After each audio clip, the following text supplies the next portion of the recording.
નમસ્કાર પશુપાલક મિત્રો, હું છું ડૉક્ટર એન બઢાર અને અમારી વર્લ્ડ વેટ નોલેજમાં આપનું હાર્દિક સ્વાગત છે। આજે અમે એક એવા ટૉપિક ઉપર ચર્ચા કરવા જઈ રહ્યા છીએ કે મારી જોડે અત્યારે છે ફેરોસ્કોપ, બીજી આને કહીએ આપણે મેટલ ડિટેક્ટર। હવે આ ભેંસ છે એની અંદર મેટલ છે કે નહીં, બરાબર છે તો કઈ જગ્યાએ છે, બરાબર એ નક્કી કરવા માટે આપણે આ ફેરોસ્કોપનો ઉપયોગ કરીએ છીએ। હવે આમાં 3-4 વસ્તુ હું તમને કહી દઉં કે ભેંસની અંદર લોખંડ કઈ પોઝિશન ઉપર હોય તો એને આપણે ઓપરેટ કરવી જોઈએ અથવા કઈ જગ્યાએ હોય તો આપણે એને ઓપરેટ ના કરવી જોઈએ, એના વિશે હું તમને થોડી માહિતી આપીશ। આ જે મારી જોડે ફેરોસ્કોપ છે, મેટલ ડિટેક્ટર છે, એનાથી હું તમને એક્ઝેક્ટ લોખંડની પોઝિશન કઈ છે અને એ કઈ જગ્યાએ છે, એ ભેંસને કે અથવા આપણા પશુને નડે છે કે નથી નડતું, આપણે એને ઓપરેટ કરાવવું જોઈએ કે ના કરાવવું જોઈએ, એના વિશે ખાસ આ પશુપાલક મિત્રોને હું થોડી તમને માહિતી આપીશ।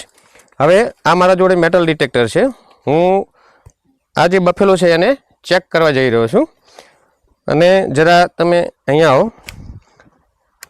આ મેટલ ડિટેક્ટર ઓફ છે, આ મેં એને ઓન કર્યું।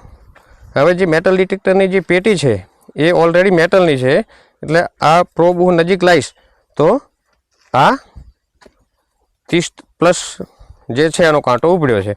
હવે આ ભેંસને આપણે ફેરોસ્કોપથી ચેક કરીએ કે કઈ જગ્યાએ મેટલ છે। હવે અહીંયાથી હું ચાલુ કરું છું, એનો જે પેડ છે ત્યાંથી અહીંયા આપ જોઈ રહ્યા છો કોટા ઉપર કે કોઈ મૂવમેન્ટ છે નહીં। હવે એક્ઝેક્ટ તમે જરા જુઓ કે જે આ એનો ડૂંટાનો ભાગ છે, આ એનો ડૂંટાનો ભાગ છે, અહીંયા કે ડૂંટાની આજુબાજુ કે અહીંયા ક્યાંય મેટલ ફેરોસ્કોપ બતાવતું હોય તો આ જે જગ્યા છે એ મોસ્ટલી અહીંયા જો લોખંડ હોય તો કોઈ નડતું નથી।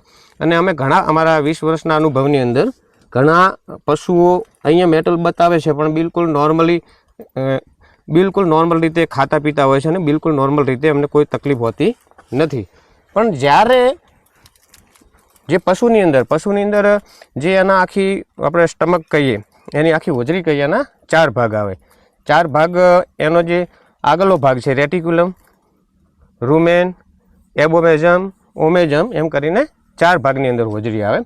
હવે ખાસ કરીને જે આ એનું સ્ટર્નમ છે, એક્ઝેક્ટ જે એન્ડ ઓફ સ્ટર્નમ છે, અહીંયા જો મેટલ હોય, અહીંયા આપણે ચેક કરીએ છીએ, અહીંયા જો મેટલ હોય તો એને આપણે ઓપરેટ કરવું જોઈએ। હવે આ ભેંસને દેખો, અહીંયા મેટલ પોઝિટિવ બતાવે છે, એટલે એક્ઝેક્ટ રેટિક્યુલમની અંદર મેટલ છે। હવે રેટિક્યુલમની અંદર મેટલ હોય તો એ આપણે ખાસ એને ઓપરેટ કરવું જોઈએ, કારણ કે રેટિક્યુલમ એ હોજરીનો એક એવો ભાગ છે કે જે જસ્ટ એની જે ડાયાફ્રામ આવે, ડાયાફ્રામને ટચ થયેલો હોય છે। હવે એ રેટિક્યુલમની અંદરથી જો પોઇન્ટેડ કોઈ લોખંડ હોય અને જે આગળ ખૂદતા પંચર કરતાં રેટિક્યુલમને પંચર કરીને ડાયાફ્રામને પંચર કરે તો ઘણી વખત ડાયાફ્રામેટિક હર્નિયા થતા હોય, અથવા ડાયાફ્રામેટિક હર્નિયા ના થાય અને એ આગળ જતું રહેતું હોય તો જે પેરિકાર્ડિયલ સેક છે, હૃદયની આજુબાજુનું જે આવરણ છે, તેમાં રસી ઇન્ફેક્શન અને પેરિકાર્ડાઇટિસ થઈ જતો હોય છે અને એના કારણે આપણું પશુ મૃત્યુ પામતું હોય છે। તો ખાસ પશુપાલક મિત્રોને ધ્યાનમાં રાખવા જેવી બાબત કે અહીંયા જે એનો જે રૂમેન છે, હોજરીનો મોટામાં મોટો ભાગ છે, એની અંદર જો મેટલ પોઝિટિવ હોય તો ઓપરેટિવ કરવાની કોઈ જરૂર હોતી નથી। બાકી જે એનો જે આ 2 પગ, જસ્ટ એના 2 પગ છે, એના પગની થોડાક પાછળ જે આ રેટિક્યુલમનો પાર્ટ છે, ત્યાં જો મેટલ બતાવતું હોય તો એ ઓપરેટ કરવાની આપણે ખાસ જરૂર રહેતી હોય છે, બરાબર। અને ઘણી વખત મેટલ એનું રેટિક્યુલમ ક્રોસ કરી અને ઘણી વખત થોરેક્સમાં આવી જતું હોય છે, તો થોરેક્સમાં આવ્યા પછી આપણે એને ઓપરેટ કરી શકતા નથી અને એ પશુ આપણું ઇન્ફેક્શનના કારણે અને એબ્સેસના કારણે ઘણી વખત આપણે ખોવાનો વારો આવે છે। હવે આ ઓલરેડી આપણે એને ચેક કર્યું, ચેક કરતાં રૂમેનની અંદર નેગેટિવ છે, રૂમેનની અંદર બિલકુલ નેગેટિવ છે અને ત્યાંથી થોડા આગળ આપણે રેટિક્યુલમ તરફ જઈએ તો આ પોઝિટિવ છે, સ્ટ્રોંગ પોઝિટિવ છે। હવે આ રેટિક્યુલમની અંદર પોઝિટિવ છે, એટલે એનો મતલબ કે એને ત્યાં આ લોખંડ જે છે એ ઈજા કરતું હોય અથવા તો અંદર જો પેનેટ્રેટ થયેલું હોય અને જો પેનેટ્રેટ થયું હોય ત્યાં આજુબાજુ ઇન્ફેક્શન થાય તો એની આજુબાજુ રસી અથવા એબ્સેસ આપણે કહીએ એબ્સેસ થાય અને ઘણી વખત એ પેનેટ્રેટ થતું જો ડાયાફ્રામની આગલી સાઈડ જો ડાયાફ્રામ સાઈડ ક્રોસ થાય તો ઘણી વખત હૃદય ઉપર જતું હોય અને કાર્ડિયલ શેકની અંદર ઇન્ફેક્શન કરતું હોય તો પેરિકાર્ડાઇટિસ ને પેરિટોનાઇટિસ ને થોરેક્સની અંદર ઇન્ફેક્શન એ બધું થવાના કારણે આપણું પશુ આપણે ખોવાનો વારો આવે છે. પણ ઘણી વખત થોરેક્સની સાઈડમાં ઘણી વખત કોઈ પોઇન્ટેડ હોય અને ડાયાફ્રામ ક્રોસ ના કરે અને સાઈડની અંદર ઘણી વખત એવા કિસ્સાની અંદર કોઈ સોય ટાઈપનું હોય, કોઈ ટોકણી ટાઈપનું, કોઈ ખીલી ટાઈપનું હોય તો એ ઘણી વખત પાકી અને ત્યાં મોટો ગાંઠ થઈ રસી થઈને ઘણી વખત ત્યાંથી બી લોખંડ નીકળતા હોય છે અને ઘણી વખત એ પશુ આપણા રિકવર થઈ જતા હોય છે.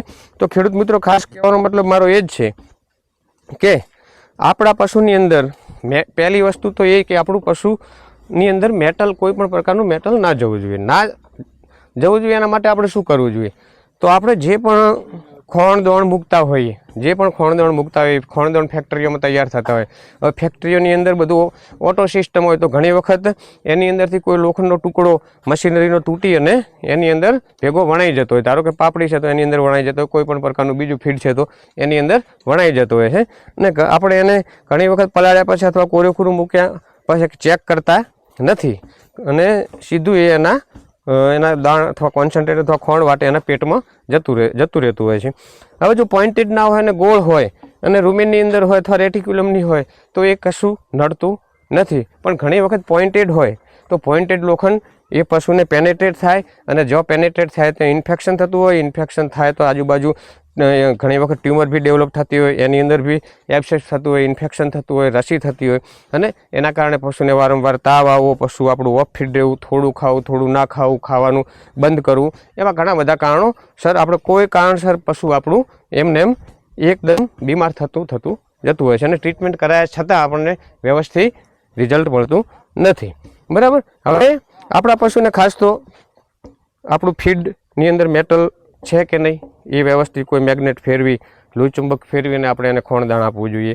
બીજું કે અત્યારે ઘણા ખેતરની અંદર એક પદ્ધતિ થઈ ગઈ કે આજુબાજુ ખેતરની અંદર આપણે વાયર બાંધીએ ધક્કા માટે, રોજણા માટે અને ઘણી વખત આપણે ચાર વાઢવા જઈએ તો ધક્કાનો કોઈ તૂટેલો વાયર હોય, ટુકડો થઈ ચાર ભેગો અને એના ઘાસની અંદર આવી જતો હોય છે અને એ પોઇન્ટેડ જે તારનો ટુકડો છે એ બધા કરતાં ડેન્જર વસ્તુ છે.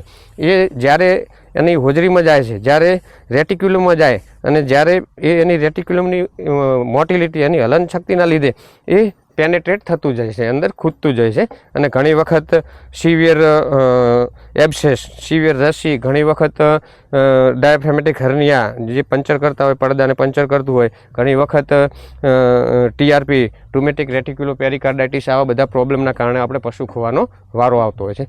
તો ખાસ પશુપાલક મિત્રોને મારી એક સોનેરી સલાહ છે કે જ્યારે તમે એને ખાણદાણ મૂકતા હોય તો વ્યવસ્થિત ચેક કરો.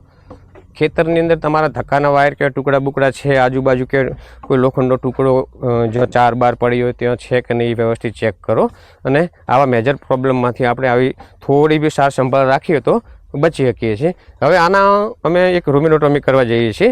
આ અમારા એક મિત્ર કિરણભાઈની ભેંસ છે, કિરણભાઈ મોરવાડા. એમને જરા આપણે પૂછીએ કે કિરણભાઈ આ ભેંસને તમારે ક્યારની તકલીફ છે?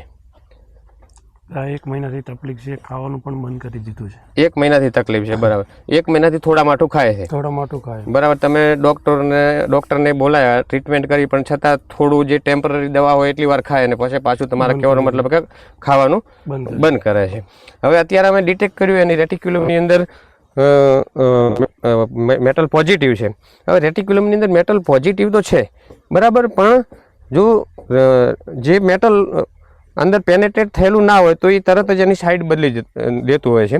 પણ જ્યારે ફેરોસ્કોપ આપણે લગાવીએ અને જે પેનેટ્રેટ થયેલું લોખંડ હોય તો આપણે જે એનો જે પ્રોબ છે એની જગ્યાએ રાખીએ છતાં પણ એ જે રીતે એ રિસ્પાયરેશન છે, એનો શ્વાસ છે, એ રીતે જ એ હલતું હોય છે. એટલે એનો મતલબ કે પેનેટ્રેટ થયેલું છે. આ એક આપણો એક્સપિરિયન્સનો વિષય છે. હવે આ ભેંસને અમે રૂમિનોટોમી કરવા જઈ રહ્યા છીએ અને અમે એનું મેટલ રૂમિનોટોમી કરી અને અમારી બધી આખી ટીમ છે સાથે આવેલી, રમણભાઈ છે, નવગણભાઈ છે બરાબર, અને અમારી ઓલરેડી આખી ઓપરેશન માટેની બધી તૈયારી છે અને અમે શોર્ટ ટાઈમની અંદર એનું ઓપરેટ કરવા જઈ રહ્યા છીએ. અને આ વિડીયો પશુપાલક મિત્રો માટે ખાસ મેં એટલા માટે જ બનાવ્યો છે કે ઘણી વખત મેટલનું કોઈ ઇસ્યુ હોતું નથી અને જે ડૂંટાની સાઈડે મેટલ બતાવતા હોય તો ઘણી વખત કોઈ કારણસર પશુ ઓપરેટ થઈ જતું હોય છે. લોખંડનું કોઈ હિસ્ટ્રી નથી હોતી છતાં પણ ઘણી વખત ઓપરેટ થઈ જતું હોય છે. તો આપણા પશુને ક્યારે ઓપરેશન કરાવવું એ ખાસ મેં તમને એટલા માટે માહિતી આપી છે કે ડૂંટાની આજુબાજુ કેવો લોખંડ હોય તો એ ટેમ્પરરી એ કશું નડતું નથી. એ નોર્મલી પશુ ખાતું પીતું રેડી હોય અથવા એને કશું નડતું નથી. પણ જ્યારે રેટિક્યુલમમાં હોય એના જે છાતીના ભાગની પાછળ હોય એનું ઓપરેશન 100% કરાવવું પડે. બરાબર, હવે આ જે મારો ઇન્ફોર્મેટિવ વિડીયો છે ખાસ પશુપાલક મિત્રોને કે પહેલી તો એ લોકો ખાસ એમના પશુના પેટની અંદર મેટલ ના જાય એની ધ્યાન રાખે ખાસ. બરાબર, ઘણી વખત આપણા મોઘા પશુ હોય, અત્યારે તો અમારી સાઈડ સારી સારી બ્રીડો જે ભેંસોની છે, મુહરા છે, બન્ની છે, સારી સારી બ્રીડો કે જે 3-3, 3.5, 4 લાખની કિંમતની ભેંસો છે. પણ એ ભેંસોની અંદર મેટલના કારણે બિચારાઓને ભોળા પશુપાલકોને બહુ નુકસાન થતું હોય છે. એટલે ખાસ મારી ઇન્ફોર્મેટિવ વિડીયો મેં એટલા માટે ખેડૂત પશુપાલક માટે બનાવ્યો છે કે તમે એક આ મેટલની ખાસ ખબર રાખો અને આપણું મોઘું પશુ મોતના મુખમાં જતું આપણે બચાવી શકીએ છીએ. થેન્ક યુ ખેડૂત મિત્રો.